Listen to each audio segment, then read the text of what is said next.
Old money reads, it's that simple. Reading is probably the most important mental exercise that you can do. It is vitally important that you do it on a regular basis. It is weightlifting for your brain, and the muscles you are building when you read are learning ability and memory. This is not your Aunt Edna speaking, this is neuroscience. Hello ladies, and the one man that commented on my videos recently.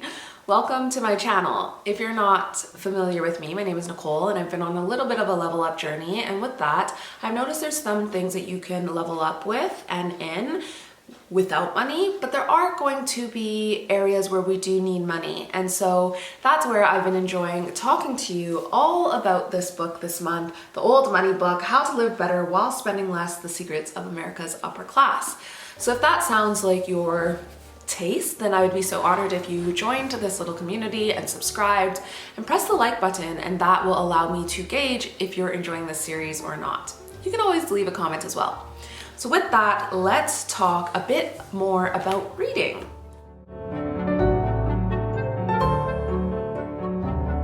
So some of the reasons I've enjoyed reading recently is I feel like I've found community. I think when you're on a level up journey, unless you enroll in a course or you try to find people on the internet, it's kind of hard to find people that are of a similar mindset to you. Maybe you're not at a point of joining a country club. And even then, there's going to be people there that maybe they like the opulence, maybe they like the luxury, but they don't necessarily have old money values. So I'm really enjoying reading because I feel like I'm finding a friend in the pages that I'm reading. Now, the other reason I've enjoyed reading is the education. Now, if you didn't see the first or second video in this series, you may not realize that one of the core values to old money is education. And I'm not someone that went to an academic post-secondary school. And so where I've now grown in experience and grown in maturity, I can see perhaps what I would have gone to an academic post-secondary for. Now, at this moment in time, I'm not going to be enrolling in a post-secondary school, and that's where I've been enjoying reading, because you can make up for the education that you did not get by going to post-secondary by reading, and it's a beautiful thing. Now, piggybacking on top of that point is not only can you make up for the education that you didn't receive, but you can also make a curriculum that is just perfect for your tastes.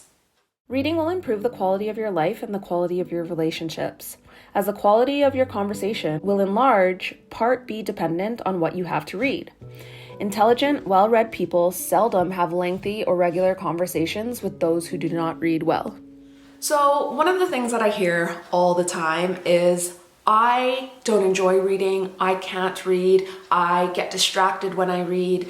And let me tell you, I am right there with you as well. We live in a day and age where they used to say the attention span was 7 seconds, and now, because of things like TikTok and social media, and we're constantly looking for dopamine fixes, they say that that is now 5 seconds. You do realize that's like the attention of a goldfish. So with that, I want to tell you very quickly some of the things that I have learned and that has allowed me to implement reading habits that have allowed me to get more into the habit of reading. So number one, I physically buy the copies of books. I physically read books that are of the most interest to me, maybe books that are a little bit more leisure. And then if there's a book that I am looking to read for personal growth or motivation or work, those books are typically the books that I will pick up in the audiobook format, and then I will listen to when I'm around the house, when I'm cleaning, when I'm gardening, etc. Because I know that it's easier for me to get distracted on the books that are for educational purposes, I know that if I truly want to take in that information, an audio version of the book is a lot better. So this is something I recently just did. A girl that I follow on Instagram, she recommended this book, Traffic Secrets. And I was gonna get the audiobook, and then I looked on YouTube and there was a free audio of the book on YouTube. I listened to that book about 4 times over. And if you are looking to build a content creation business, everything you need to know, not about the content creation, but about how to build your business, is in this book. And so I listened to the book 4, 5, 6 times, And then I was like, you know what? Now it's at the point where I want to implement everything that I've learned in this book. And I literally bought the book so I can literally read a chapter and implement it like as I go along. And I think it's very easy to listen and consume and take in this content, but implementing it is another one. So that's how I structure how I read and what I read. Now, if I am first getting up in the morning and I'm reading, I will read a book that is just to my taste for leisure. But if I'm reading before I'm going to bed, I will also read something that is for my leisure and to my liking. But if I'm reading throughout the day, as I said, most of the time it is a audiobook that I'm listening to that is either for personal growth or motivation. And as I said, because I listen to the audiobook first, then if I deem that it is important enough for me to get the physical copy because I want to implement it, then I don't look at that as, oh, I'm just reading because I have all the time in the world to be reading. I look at that as a part of work. That's a part of my job, right? So I then will schedule in time in my day to do the reading and do the implementing. I think we have to look at these things as an investment. It's not just for our enjoyment or entertainment. Now, the books that I'm reading for leisure, especially if it's a classic, because I've been going through and reading so many of the classic books because I had never done so, which is another amazing way to grow your vocabulary, is if there is the classic book, I find sometimes, especially if it's written in maybe an older style of English, sometimes it's hard to comprehend.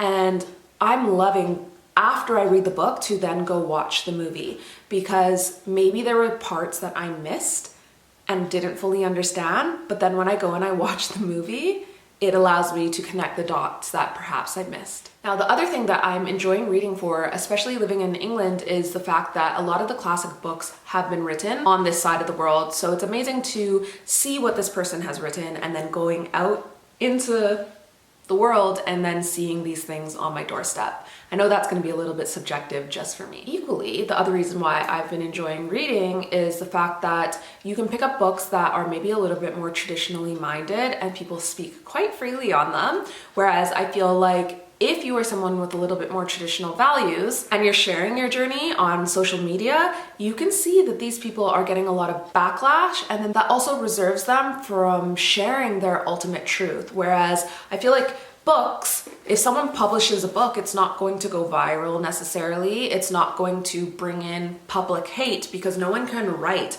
on the comment section of this book. And so I do find the sentiments that you're finding in books on like the topic that the author is writing on is so much more pure, is so much more honest, and not fluffed up because they're afraid of backlash that they might get in speaking their truth. I know that was a little bit of a struggle for me to get out, but I hope it resonates with you. Now, the other reason you may want to consider reading a bit more, especially if you're looking to incorporate more old money values and habits to your life, is when you read books, especially classic books and older books, you will see human behavior has not changed. So some of the things that we see in 2022 and beyond, you can go look back in time and see that people's hearts were the same. People were corrupt the same. People were good the same. And so it allows you to kind of look at humanity and see that we're quite predictable and see where things are kind of going to go. Essentially, you can garner what's going to happen in the future by just looking to the past. So those of you that religiously watch my videos, I'm honestly so grateful for you. It honestly lights me up with joy when I get a comment from you. So I'm gonna tell you what I'm working on, because I think sometimes from the few of you that comment, we're at a similar place. And so I would love to hear what you might be working on after this as well. So one, I am looking at getting into reading more plays and then seeing if I can go see those plays. It's a way that I can level up my average entertainment and media experience, but then also enrich my vocabulary and my grammar and my dictation by reading this material. I also want to start reading more poetry and going to poetry events. I mentioned this in some video over the last few months where a client of mine, we had gone for a dinner, and after the dinner we were walking by this place and there was like live music and poetry reading, and I think it's easy to think that these places are kind of stuffy, but it was the coolest experience and I would love to seek out more of that. Equally, I think poetry is something that gets really overlooked, but there's been twice in my life where again, in a couple of videos I've gotten a little bit spiritual on it, and again, I hope those of you that maybe don't share my religious beliefs can still hear me through it. But I think in the Christian space, we can say that there are words that were totally Holy Spirit. I think in the agnostic and atheist space, people might say that these words are inspired. Wherever you land in that, I hope that you can hear me out. But there has been twice in my life where words have just came to me. And one was back at home in Canada, I kept on putting off my baptism. And finally, my pastor was like, Nicole, you're getting baptized. And I needed him to push me like that. And it was the last baptism service before I moved over to the UK. And I'm so glad I did it. And one of the things that I was really petrified about was, if you're not Christian, you may not know, often when people get baptized, they might speak a letter out to the congregation or share some words. And this is what we did at our church. And I was petrified with what to say. And as you can tell, I'm not somebody that really scrounges for words. They come quite easily to me. But I think with something so personal, like your faith, I really wanted that moment to honor that. And so as I mentioned, I was quite stressed out about what I was gonna get up in front of like 1,000 people and say. And so just before the baptism, honestly, I went to go to sleep and these words just came to me. And someone did film it for me, and I don't even remember what I said, but honestly, it just came to me and it was perfect. And the second time that really poetic words came to me was I was in London, and I think I might still have the note in my phone because I wanted to make it into like a little visual film. And I just share this because I honestly think poetry words even have such a way of impacting someone, has such a way to just spread magic and just ignite what's going on inside of you. And so I would love to explore more of that. Have you explored philosophy? It's definitely an area that I haven't dived too deep into just yet. And so it's an area I would like to expand upon, and different cultures, because again, I think that going back to what I said about if you look at history, we can tell where the future is going. I think if we look at the philosophies of different cultures, we can then again understand where society and where the future is going. Last but not least, the area of reading that I struggle in the most is biographies. I read a biography about the Queen. Unbelievable woman, but it was very hard for me to stay focused in it. And so I do want to start reading more biographies, but I know it's going to be a little bit of a struggle, but I want to challenge myself on that. Somebody that I would like to read upon very soon is Kobe Bryant. That whole situation, honestly, I was so shook over, and I'm not even a basketball fan or a Kobe fan, but I think after he was gone, you heard so many phenomenal stories about the excellence and the discipline and the perfection that he lived his day-to-day with. I've also heard a few negative things as well, but for the most part, I don't think anybody can deny the level of excellence that he lived his day-to-day with. And I think that might be the key for me reading biographies. Is it can't just be somebody that I'm semi-interested in, but somebody that I'm like enthralled with maybe how they behave, how they act, but I'll report back on that. So one of the biggest takeaways that I took from this book is, I wrote it down so I wouldn't forget. It says, the quality of the material you choose will elevate your intellectual abilities or erode them. And so I think that's something that we need to take to heart when we are choosing the materials that we choose to read. And super quickly, one of the other ways that I have been networking with people by the way of books is if somebody recommends a book, like for example, this book was recommended to me, and the girl that recommended it, I obviously have similar interests to her. And so when I bought it and I read it, I put it up on Instagram stories and I tagged her in it and I said, you know, I bought this book after her recommendation and it was really good. And it's been such a great way to network with people that are of a similar mindset to you. So that's something that even those of you that have mentioned that you've picked up this book now, I've been so honored, and it just tells me that we are kindred spirits. Anyways, ladies, and the one gentleman that has joined us recently, thank you so much for watching this video. I know it was a bit of a longer one. We are quickly coming to the end of this series, so if you enjoyed this video and you've made it to the end, I'd be so honored if you subscribed, and I hope to see you in the next one. Bye.